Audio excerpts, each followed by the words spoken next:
Hello class 5, good morning. Now next chapter sets. Sets के बारे में हम लोग पढ़ेंगे। तो सबसे पहले जानिए सेट्स क्या होता है। देखिए बुक में बता रहा है कि सेट और कलेक्शन ये आप जो है यूकेजी और 1 में भी आपने पढ़ा है, ये सेट और कलेक्शन के बारे में। तो आज हम सेट्स के बारे में पढ़ेंगे इस चैप्टर में। तो सबसे पहले समझिए सेट क्या है। देखिए a set is a collection of distinct objects, each object having say some common properties.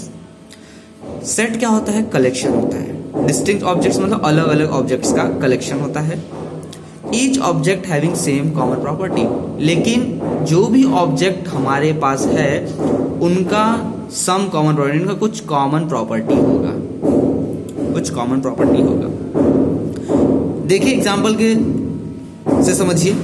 Set A आपका है A B C D E F. Set A में ये है। सेट को हम हमेशा करली ब्रैकेट में ही लिखते हैं, याद रखिएगा। सेट को हमेशा करली ब्रैकेट में राइट करते हैं और कैपिटल लेटर से इसको डिनोट करते हैं। ठीक, जो सेट राइट करते हैं उसको कैपिटल लेटर से। सेट ए हमारे पास A B C D E F है और सेट बी है हमारे पास 1 2 3 4 5 6। तो देखिए जो सेट ए में जो आपको दिख रहा है ना, A B C D E F, ये क्या है? ये है लेटर्स का कलेक्शन, लेटर का कलेक्शन है। लेकिन ये सब क्या है? कॉमन क्या है? ये सब अल्फाबेट्स हैं। ठीक। सेट बी में देखिए 1 2 3 4 5 6 नंबर्स हैं। ये सब कौन से कलेक्शन है? नेचुरल नंबर्स के कलेक्शन है। ठीक। तो ये जो नेचुरल नंबर कलेक्शन है, एक जैसी प्रॉपर्टी है, तो ये हो जाएगा सेट। जिस कलेक्शन में, ठीक है, जो भी हम ऑब्जेक्ट रख रहे हैं उनकी कोई ना कोई सेम प्रॉपर्टी, यानी कोई ना कोई एक ऐसी प्रॉपर्टी होगी जो सबकी एक जैसी होगी। इस तरीके के कलेक्शन को हम बोलते हैं सेट। अब देखो कलेक्शन क्या होता है। कलेक्शन में आप जो है वो कुछ भी रख सकते हैं। ठीक है, जैसे आपने अपने रूम में खेलने का भी सामान रखा हुआ है, पढ़ने का भी सामान है, कपड़े वगैरह हैं और भी बहुत सारा सामान है, तो वो कलेक्शन हो गया, क्योंकि उसमें बहुत सारी चीज़ें अलग अलग। कॉमन प्रॉपर्टी नहीं है कोई भी। खेलने वाला भाई वो तो खेल का सामान है, पहनने वाला कपड़ा पहनने का है और पढ़ने वाला अलग है। लेकिन अगर हम बोल दें कि खेलने वाला सामान जैसे बैट है, बॉल है, ठीक है, रैकेट्स है, बैडमिंटन खेलते हैं, और भी जो गेम है, हॉकी है, ठीक, तो ये जब एक साथ रहेगा तो ये होगा सेट। ये होगा सेट। अब बुक्स की बात करें तो बुक है, कॉपी है, पेन पेंसिल और सारी चीजें, तो ये एक सेट हो गया। ठीक, तो ये है सेट। और जब उन सभी चीजों को एक साथ इकट्ठा कर देंगे तो वो कलेक्शन हो जाता है। चलिए आगे नेक्स्ट टर्म है आपका सिंबल। ये देखिए, इस सिंबल को हम कहते हैं बिलोंग्स टू, और इस सिंबल को कहते हैं नॉट बिलोंग्स टू। अब देखिए बिलोंग्स टू और नॉट बिलोंग्स टू का मतलब क्या है? यहाँ पे बता रहा है कि जब कोई भी ऑब्जेक्ट, ठीक है, किसी सेट में हो, कोई भी ऑब्जेक्ट किसी सेट में हो और वही ऑब्जेक्ट किसी दूसरे सेट में हो, तो हम बोल सकते हैं कि ये जो ऑब्जेक्ट है वो पहले वाले में भी है। ठीक, तो हम कह सकते हैं कि वो उससे बिलोंग करता है, यानी उसी के अंदर का है। अब जैसे देखिए यहाँ पे एकदम फिगर बना के समझा है, वो बहुत आसानी समझ में आ जाएगा। अब देखिए यहाँ पे जो है ये है आपका डिनर सेट, डिनर का सेट है, और ये ज्योमेट्री बॉक्स का सेट है, और ये नंबर्स का सेट है। अब यहाँ देखिए आप, डिनर का ये सेट है और डिनर के सेट में अब यहाँ पे मिक्सर आ गया है। तो आप ये बताइए क्या ये मिक्सर इन सब में है? डिनर के सेट में है मिक्सर? नहीं। तो हम लिखेंगे क्या कि डिनर के सेट में ये नहीं आता। तो दैट मीन्स ये जो मिक्सर है वो इससे बिलोंग नहीं करता, इसमें नहीं आता, इसलिए नॉट बिलोंग्स टू। और जो चीजें इससे, अब जैसे यहाँ पे प्लेट रहता, तो प्लेट अगर एक सिंगल प्लेट यहाँ रहता तो हम बोलते हैं कि प्लेट जो है वो इस डिनर सेट से बिलोंग करता है, क्योंकि डिनर सेट में प्लेट्स हैं। अब नहीं है तो नॉट बिलोंग्स टू। वैसे पेन है आपकी पेन आपने किसी को दे दी, तो वो पेन किसकी है? आपकी, तो वो पेन बिलोंग्स टू यू, वो जो पेन है वो आपकी है, ठीक। ऐसे ही सेट में भी होता है। अब नॉट बिलोंग्स टू भी समझ गए, अगर आपकी नहीं है, जैसे जिसको आपने दिया, अब वो पेन आपकी है, जो लिया है उसकी नहीं, तो वो उससे बिलोंग नहीं करती, वो उसकी नहीं है, ठीक। अब हम लोग आते हैं नेक्स्ट जो टर्म है हमारा, देख रहे हैं आप ये सिंबल, इसको कहते हैं फाई। अब फाई कहाँ यूज करते हैं, कब यूज करते हैं, कैसे, तो बता रहा है कि जब कोई सेट खाली हो, जिसके अंदर कुछ ना हो, ठीक, एम्प्टी सेट, खाली सेट को हम बोलते हैं एम्प्टी सेट। तो जब एम्प्टी सेट हो यानी खाली सेट हो, तो उसको हम दिखाते हैं कर्ली ब्रैकेट बना के जिसके अंदर कुछ ना हो, या फिर फाई, ये सिंबल बनाते हैं, सर्कल बना के कट करते हैं, तो ये होता है फाई, ठीक।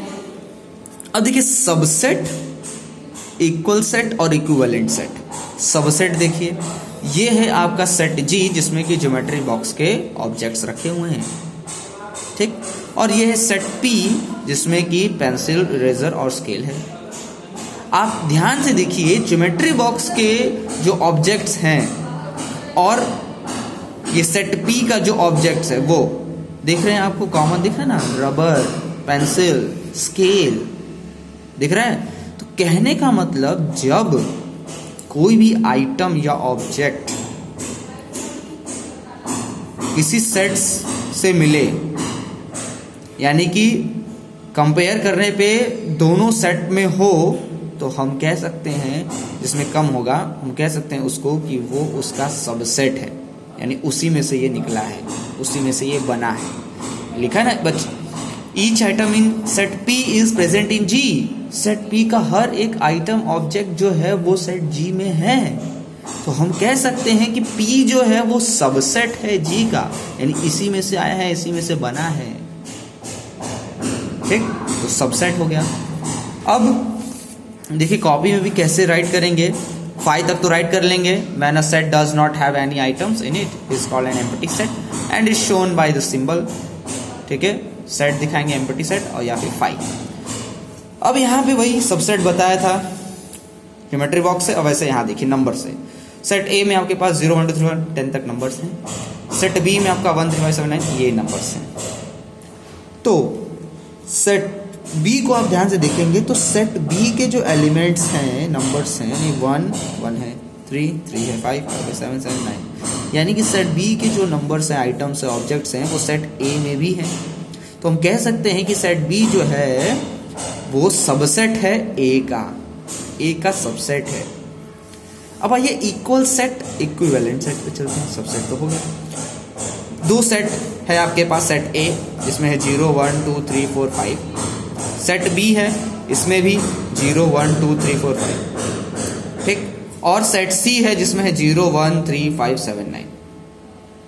अब आप ध्यान से देखिए सेट ए को और सेट बी को, तो आप देखेंगे कि same number of items, item का नंबर सेम, यानी 1 2 3 4 5 6, टोटल 6 इसमें आइटम्स हैं और ए में भी टोटल 6 आइटम्स हैं।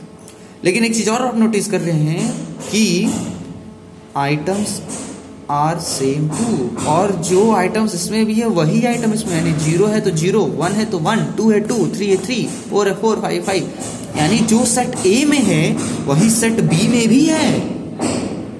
तो इसका मतलब सेट ए और सेट बी क्या हो जाएगा, इक्वल सेट हो जाएगा, दोनों इक्वल है, नंबर भी इक्वल है और आइटम्स भी इक्वल है, ठीक। अब ध्यान से देखिए सेट सी में 0 1 3 5 7 9, सेट ए और सेट सी ये दो सेट लेते हैं, तो आप देख रहे हैं कि नंबर ऑफ आइटम्स काउंट करिए 1 2 3 4 5 6 हैं, और इसमें भी कितने हैं 1 2 3 4 5 6। नंबर ऑफ आइटम्स जो ऑब्जेक्ट है, नंबर ऑफ ऑब्जेक्ट वो सेम है, इसमें भी 6 हैं, इसमें भी 6 ऑब्जेक्ट्स हैं, लेकिन आप देख रहे हैं कि आइटम्स मैच नहीं कर रहे हैं पूरी तरीके से। 0 0 है, 1 1 है, 3 3 5 5, लेकिन 7 नहीं है, 9 नहीं है। तो इसका मतलब नंबर तो सेम है लेकिन आइटम जो है वो मैच नहीं कर रहे हैं। तो जब नंबर सेम हो तो हम कहते हैं ऐसे दो सेट को equivalent sets. In set A and C the number of items are 6, number of item 6 है, नंबर ऑफ आइटम सेम है दोनों में, लेकिन सेम है लेकिन एक जैसा पूरा नहीं है टोटल, इसलिए जब सेम हो जाएगा नंबर ऑफ आइटम्स तो हम उसको बोलते हैं इक्विवेलेंट सेट्स। क्लियर? चलिए, ये तो हो गया पूरा सेट्स के बारे में। अब हम लोग थोड़ा आगे बढ़ते हैं और आगे आएंगे तो हमारे पास है यूनियन और ज्वाइनिंग। यूनियन और ज्वाइनिंग देखिए क्या है, इसको यू से दिखाते हैं, ठीक, यू से यूनियन और इसको ज्वाइनिंग भी बोलते हैं। अब जैसे क्या है देखिए, सेट ए आपके पास है जिसमें कि है 1 2 3 4 5 ये आइटम्स हैं, ठीक, ऑब्जेक्ट्स हैं। सेट बी में भी आपके पास ऑब्जेक्ट हैं 8 9 10 12 ये ऑब्जेक्ट है सेट बी में। अब अगर हम बोले यूनियन करिए इन दोनों का यूनियन, यानी कि दोनों को क्या करिए, एक साथ कर दीजिए, यूनियन मतलब एक साथ ज्वाइन कर दीजिए, तो A union B equal to, अब देखिए पहले ए का पूरा राइट कर लीजिए ऑब्जेक्ट 1 2 3 4 5, फिर बी का पूरा राइट कर लीजिए। अब ध्यान से अब देखिए सेट ए और सेट बी में कोई कॉमन नहीं है, कॉमन नहीं है, तो इसलिए हम पूरा सेट ए राइट कर दिए, फिर सेट बी का पूरा आइटम राइट कर दिए। क्लियर? इसके बाद एक और एग्जांपल देखिए, सेट ए आपके पास है 1 2 3 4 5 6 ये सेट ए में है, फिर सेट बी में आते हैं तो 2 3 6 8 10 ये सेट बी का है। अब ए और बी को फिर से यूनियन करते हैं, ज्वाइन करते हैं, तो ए यूनियन बी। अब ध्यान से देखिए कॉमन, देखिए 2 है 2 कॉमन मिला, 3 है 3 कॉमन मिला, 6 है 6 कॉमन मिला, तो जो कॉमन है उसको 2 टाइम राइट नहीं करेंगे, सिर्फ 1 टाइम राइट करेंगे। जैसे 1 राइट किया 1, 2 2 बार कॉमन है तो सिर्फ 1 टाइम ही 2 राइट करेंगे, 3 2 टाइम्स है तो 1 टाइम राइट करेंगे 3, 4 4 5 5, 6 2 टाइम है तो 1 टाइम राइट करेंगे 6, फिर 8 और 10, ये हो गया यूनियन। रिपीट नहीं करेंगे, याद रखिएगा, ठीक। नेक्स्ट आइए इंटरसेक्शन पे। इंटरसेक्शन को उल्टा यू देख रहे हैं आप, एन की तरह है ये। इंटरसेक्शन क्या होता है? इंटरसेक्शन देखिए क्या होता है। इंटरसेक्शन मतलब जो कॉमन है उसको निकालते हैं उससे। यूनियन में कॉमन को नहीं राइट करते हैं और इंटरसेक्शन में सिर्फ कॉमन को राइट करते हैं जो दो सेट में कॉमन हो। तो सेट ए हमारे पास है 1 2 3 4 5 6 7 8 9 10 और सेट बी में है 2 4 6 8 10। अब जो कॉमन है इंटरसेक्शन करेंगे तो इन दोनों में जो कॉमन है वही राइट करते हैं। तो देखिए कॉमन है 2 2 3 3 नहीं है, 4 4 5 5 नहीं है, 6 6 7 7 नहीं है, 8 8 9 9 नहीं है, 10 10। तो जो कॉमन मिला, कॉमन क्या मिला? 2 4 6 8 10 ये कॉमन मिला दोनों में, तो वही राइट कर देंगे। जो कॉमन रहेगा वो राइट कर देंगे, वो हो जाएगा इंटरसेक्शन। क्लियर है? ओके। तो आज के इस वीडियो में सिर्फ आपको इतना ही करना है और जो मैंने बताया वो आपको पूरा राइट करना है कॉपी में, ठीक। सेट जो है ये पूरा राइट करेंगे आप, सिंबल्स ये राइट करेंगे, एम्प्टी सेट ये राइट करेंगे, फिर इक्वल सेट सॉरी सब set, equal set, equivalent set ये राइट करेंगे, और यूनियन और इंटरसेक्शन ये भी आप राइट करेंगे। तो सिर्फ इतना राइट करिए, फिर उसके बाद नेक्स्ट वीडियो में हम लोग अपना आगे कंटिन्यू करेंगे exercise 13A। Okay, thank you.